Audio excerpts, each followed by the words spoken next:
So this is the second part on ancestors, ancestral healing and the dead. So I was mentioning that all cultures, including cultures who have now gone very far away through, for example, different religions that didn't kind of allow the relationship to the ancestral, including those cultures, all of them have known how to relate to the dead in order to make sure that they become ancestors. Now, part of the technology of the monotheistic religions of the world was kind of efficacious in realizing this, at least to a certain extent, and there were certainly people, priests for example, who knew how to do this, who knew how to identify the disruptions. Nowadays this is, in my opinion, more and more, less and less common. So of course also spirituality, or the more recent forms of spirituality are also kind of declining in many ways. And many people don't have the technology yet or the practice yet in their animistic practice to be able to work with the dead or help the dead along to become ancestors. We have to learn those practices. Of course we can learn from other traditions, but now this knowledge is gaining momentum. There are actual efficacious practices to do this. So this is where ancestral healing comes in. This is where working with an ancestor guide comes in. And in the case of people dying, this is where family ceremonies with a person who knows what he is doing, or with the help of someone who knows what he's doing, are important.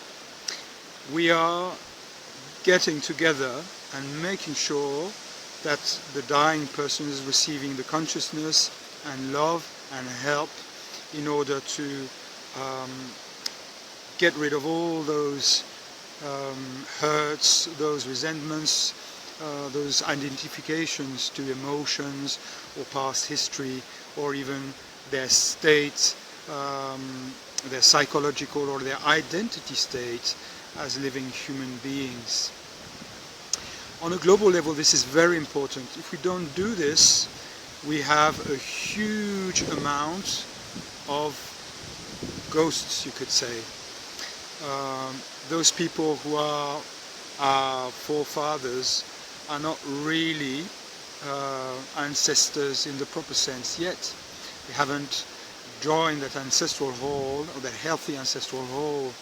So they're in different various states of kind of ghostliness. I don't want to make this kind of scary, it's not necessarily this. Of course there are unwell people also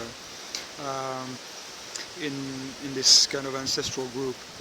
So it is the responsibility, I think, of modern human beings, and definitely of all people who are learning about shamanism and animism, of learning more about this, and eventually either learning the processes to actually do this properly, or making sure that there are certain people in the human community who do this properly. It is not a very... I was talking about ghostliness in a way. Of course, yes, there are very unwell people, and they may have, just as in life, very severe issues, compounded by different things. Now, whether this is fairly extreme or whether this is more benign, the process is the same in a way, with different additional aspects. For example, if there is spirit influence here, you might have to work on that. But the process is really entering into some form of dialogue with the dead, and helping them really let go of what they are clinging to, whether it's a sense of guilt, a sense of I'm owed this, or I should have done this, or etc., etc. When we are talking about fairly heavy stuff, it is really imperative to have someone who's really skilled at this and who knows how to protect and protect himself, of course, protect the environment, and work properly with this.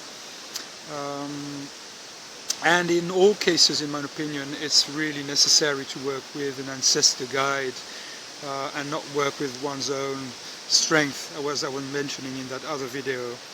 You are not working from your own strength. You are actually working with the help of an ancestor with connections to various forces and a wide vision of what is going on. So, to recap this,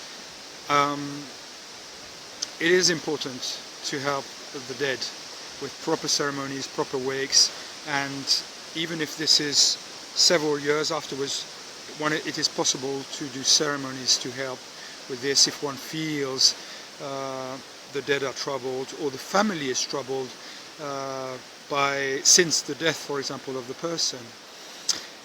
It is really, again, imperative to do this in a very cautious way. Don't enter into dialogue with dead people through various kind of mediumistic tools.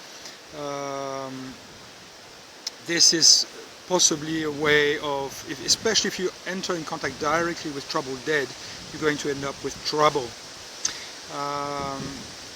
So I am mentioning all of this to say this needs to be also a structured process, secure process, with an adequate ritual, adequate knowledge, but this can be learned and is actually being learned at the present moment all around the modern world. I hope this is helpful, and please don't hesitate in sending questions if you have any more questions about this. Blessings.